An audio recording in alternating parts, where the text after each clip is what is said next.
ಚಿತ್ರದುರ್ಗದ ರೇಣುಕಾಸ್ವಾಮಿ ಕೊಲೆ ಪ್ರಕರಣದ ನಂತರ ನಟ ದರ್ಶನ್ ಮತ್ತು ಗ್ಯಾಂಗ್ನ ಮತ್ತೊಂದು ಕರಾಳ ಮುಖ ಬಯಲಾಗಿದೆ. ಪರಿಹಾರ ಕೇಳಲು ಹೋದವರಿಗೆ ನಾಯಿ ಚೂಬಿಟ್ಟು ವಿಕೃತಿ ಮೆರೆದಿತ್ತಂತೆ ಇದೇ ಡಿ ಗ್ಯಾಂಗ್.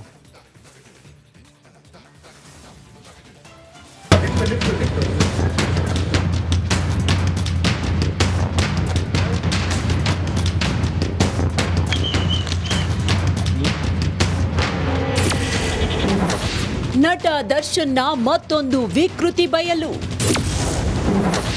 ಪರಿಹಾರ ಕೇಳಿದ್ದಕ್ಕೆ ನಾಯಿ ಚೂಬಿಟ್ಟ ಡಿ ಗ್ಯಾಂಗ್. ಚಿತ್ರದುರ್ಗದ ರೇಣುಕಾಸ್ವಾಮಿ ಕೊಲೆ ಆರೋಪದಲ್ಲಿ ಜೈಲು ಪಾಲಾಗಿರುವ ದರ್ಶನ್ ತೂಗುದೀಪ ಅವರ ಹಳೆಯ ಪ್ರಕರಣವೊಂದು ಹೊರಬಂದಿದೆ.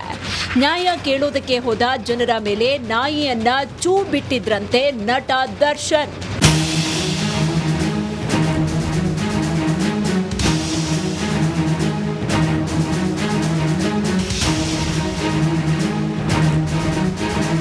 ಕೊಲೆ ಕೇಸ್ನಲ್ಲಿ ಬಂಧಿತನಾಗಿರುವ ದರ್ಶನ್ ರ ಕೆಲವು ಹಳೆ ಪ್ರಕರಣಗಳು ಕೂಡ ಹೊರಗಡೆ ಬರುವ ಮುನ್ಸೂಚನೆ ಸಿಕ್ಕಿದೆ.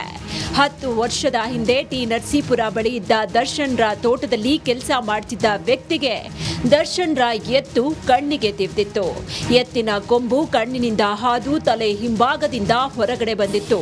ಆ ವ್ಯಕ್ತಿ ಸ್ವಾಧೀನವನ್ನೇ ಕಳ್ಕೊಂಡು ಜೀವಂತ ಶವವಾಗಿ ಇಂದಿಗೂ ಹಾಸಿಗೆಯಲ್ಲಿದ್ದಾರೆ.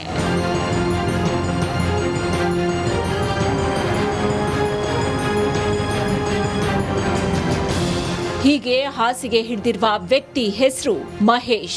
ಆ ವ್ಯಕ್ತಿಗೆ ಆದ ಅನ್ಯಾಯಕ್ಕೆ ಪರಿಹಾರ ಕೇಳೋದಕ್ಕೆ ಹೋದಾಗ ಮಹೇಶ್ ಸಂಬಂಧಿಕರ ಮೇಲೆ ದರ್ಶನ್ ತನ್ನ ಸಾಕು ನಾಯಿಗಳನ್ನ ಚೂ ಬಿಟ್ಟಿದ್ರಂತೆ. ಸರ್ ಇಲ್ಲಿ ಚಿತ್ತದೋ ಈ ಗಡ ಮೇಲ್ಗಡೆ ಬಂದ್ಬಿಡ್ತು ಸರ್. ಏನೋ ಎತ್ತಿನ ಕೊಂಬು ಸರ್. ಎತ್ತಿನ ಕೊಂಬು ಮೇಲ್ಗಡೆ ಬಂದು ನನಗಂತೂ ಸರಿಗೆ ಏನಂತೂ ಗೊತ್ತಾಗ್ಲಿಲ್ಲ. ಅಲ್ಲೇ ಬಿದ್ದೋಗ್ಬಿಟ್ಟಿ ಸರ್. ನಮಗೆ ಈ ಕಣ್ಣೆಲ್ಲ ಸರ್ ನನ್ಗೆ ಕಣ್ಣೆಲ್ಲಿಂದ ಬಂದು ಸರ್.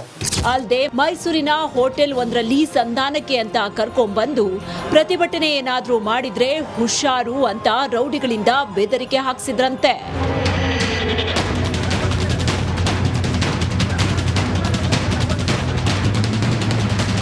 ಮನೆಗೆ ಆಧಾರ ಸ್ತಂಭವಾಗಿದ್ದ ಮಹೇಶ್ ಹಾಸಿಗೆ ಹಿಡಿದಿದ್ರಿಂದ ಆತನ ಕುಟುಂಬ ನಿತ್ಯ ನರಕ ಯಾತನೆ ಅನುಭವಿಸ್ತಾ ಇದೆ.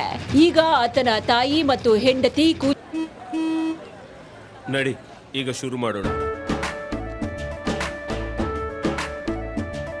ಕೇಸರಿಯಿಂದ ಮನೋಲ್ಲಾಸ ಮನಸ್ಸು ಮತ್ತೇರಿ ಕುಣಿದಾಡಿದೆ ನೋಡು ಮನಸ್ಸು ಮತ್ತೇರಿ ಕುಣಿದಾಡಿದೆ ನೋಡು. ಕ್ಷಣ ಕ್ಷಣವೂ ಆಚರಿಸಿ ಕೇಸರಿ ಹಬ್ಬ. ವಿಮಲ್ ಬಾಯಲ್ಲಿ ಹೇಳಿ ಕೇಸರಿ ನಾಲಿ ಮಾಡಿ ಮಹೇಶ್ನನ್ನ ಆರೈಕೆ ಮಾಡ್ತಿದ್ದಾರೆ. ಚಿತ್ರದುರ್ಗದ ರೇಣುಕಾಸ್ವಾಮಿ ಕೊಲೆ ಪ್ರಕರಣದ ಬಳಿಕ ದರ್ಶನ್ ಅವರ ಒಂದೊಂದೇ ಮುಖ ಅನಾವರಣ ಆಗ್ತಾ ಇದೆ. 10 ವರ್ಷಗಳ ಹಿಂದೆ ನಡೆದ ಕರಾಳ ಕತೆ ಈಗ ಬಯಲಾಗಿದೆ. ಇನ್ನು ಯಾವ್ಯಾವ ಕರ್ಮಕಾಂಡಗಳು ಬಯಲಾಗುತ್ತೋ ಕಾದ್ ನೋಡ್ಬೇಕಾಗಿದೆ. Bureau report, Republic Kannada.